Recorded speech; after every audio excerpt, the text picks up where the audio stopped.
What's up, everybody? Happy Friday. Hope all you had a great day so far.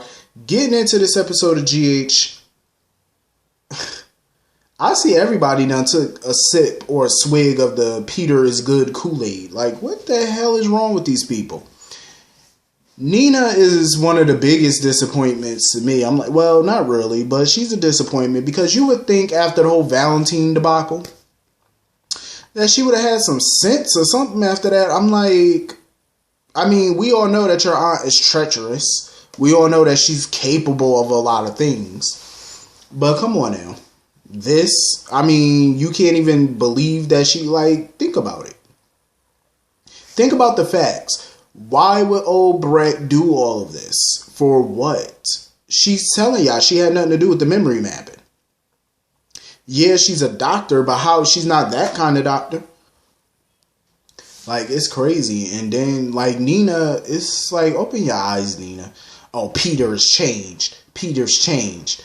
You're taking his word for it. That's the problem. Just like you took Valentine's word for everything, and look how that turned out. Bit you in the ass, didn't it? Okay, so think about the facts. Just look at everything. Come on, this is Peter's wheelhouse. Peter had ties to Faison, obviously, just like Obrecht did.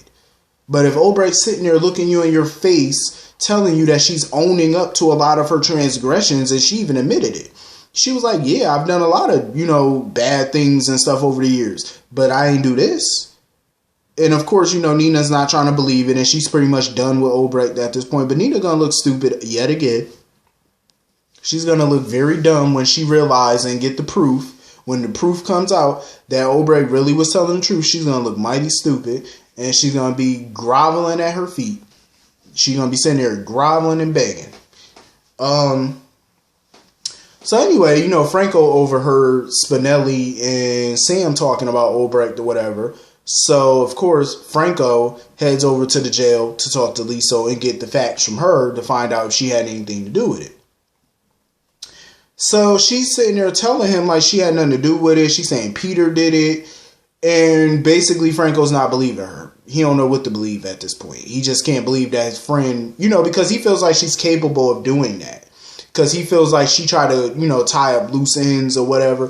He feels like she maybe had something to do with it. That it's a possibility that she had something to do with what Faison was doing. That was most disappointing to me, that Franco would take what Peter is saying, or the fact that you think that he's reformed. You're taking it to heart, and you're just, neglecting your years of friendship with Obrecht. Obrecht has been there for Franco. You know what I'm saying? So think about that. Why would she want to kill you? You know what I mean? For what? You, Drew, of all people? For what? I don't know how they're going to do it, but somebody need to free Obrecht at this point, because she ain't got nobody on her side that believes her. I'm pretty sure, Jason believes it. Jason believes that Obrecht is innocent in this. He believes solely that Peter is responsible for this and framing her. And Spinelli and them believe it too. But they got to tread carefully, because they don't want Peter getting suspicious of them and stuff, thinking that they're still investigating this. Because they want Peter, obviously, to drop his guard. So you can't let on that, you don't believe him and you believe Obrecht. You know what I mean? You got to play it a little close to the vest right now. Hopefully he drops his guard. You can nail his ass. And that's basically what Sam and Spinelli were toasting to, the nailing Peter. Because they know eventually he's going to slip up and they're going to get him. And, Spinelli is hell-bent on telling Maxie about this. But, Sam does have a good point. It doesn't make sense to go to Maxie right now and tell her nothing, especially without solid proof. And you have no solid proof of anything. So it would be stupid on your part to go to Maxie, because if you go to Maxie without any shred of proof against Peter and you try to get her to make a choice, I agree with Sam. She's going to choose Peter at this point. And it's going to be hell on Spinelli when it comes to their daughter. So don't rock the boat right now until you know concretely that you have something solid on this fool. Until then, play it safe. Just keep investigating. Keep working on it. Find something. So anyway, moving on from that, Michael and Sasha decide to get engaged. That was one of the most unromantic proposals I think I've ever seen. It felt more like an arrangement instead of a proposal. And then Diane comes in or whatever, wondering why Michael called her there. So basically, he told her he's planning on marrying Sasha because of Diane's suggestion. Diane was not amused by it. She wasn't happy because of Sasha's recent activities because of Nina, all the fraud mess, pretending to be Nina's daughter.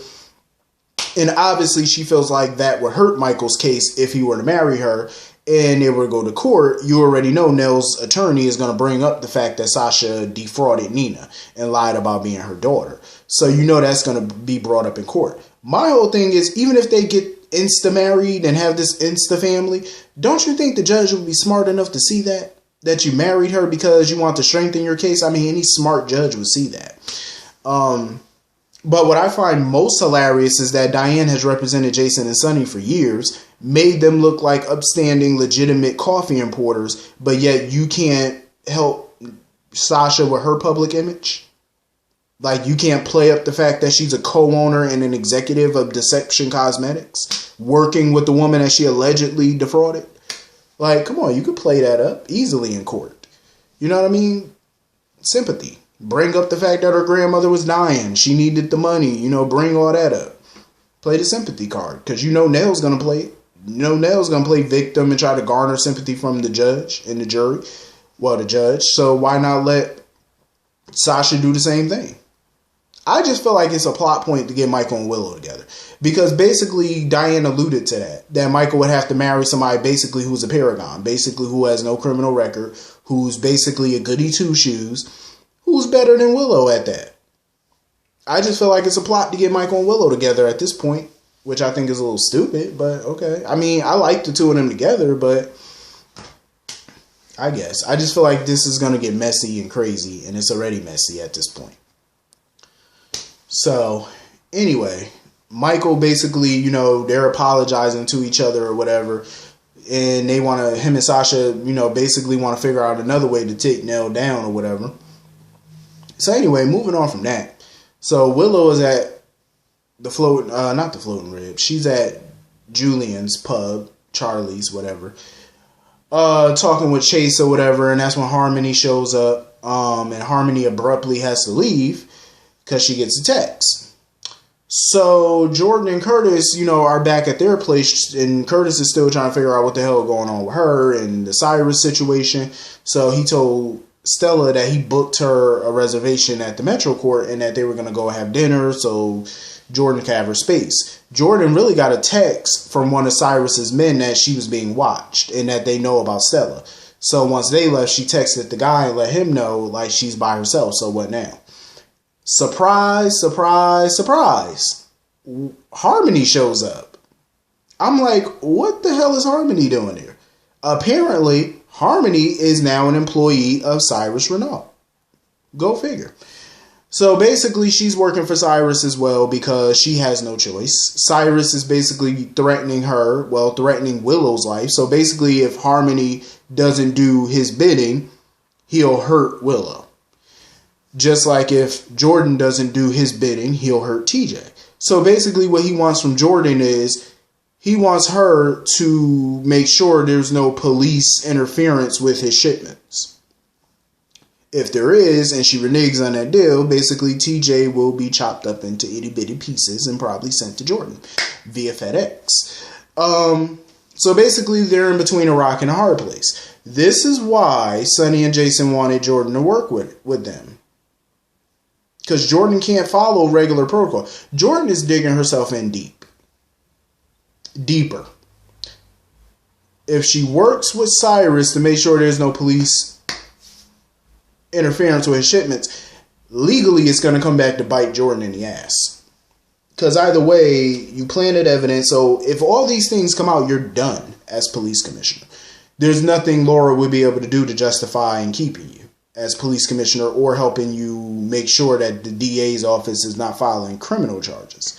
So at this point, you need to come clean. You need to come up with a strategy with Sonny and Jason. Do what the hell you got to do to get out this mess. Because right now, that's what this is. Big ass mess.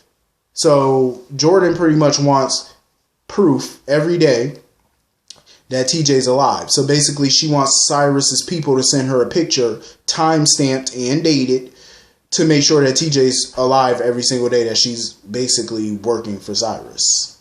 This storyline is getting better and better by the minute. I'm enjoying this shit. They found a way to incorporate harmony in this mess. Just when Willow was singing her praises that she turned a new leaf, and look at what happened. But, you know, it's all worth it in the end to make sure that their kids are safe. So anyway, I freaking loved the scene between Julian and Britt. They were basically playing cat and mouse with each other until Britt basically told him that he's foul for letting, you know, throwing Brad to the wolves. And Julian, you know, he doesn't see a problem with it. Britt does, because that's her bestie or whatever. But I'm like, Britt, did your bestie tell you how he threatened your mother? How he pushed the bitch off a boat? Did he tell you that?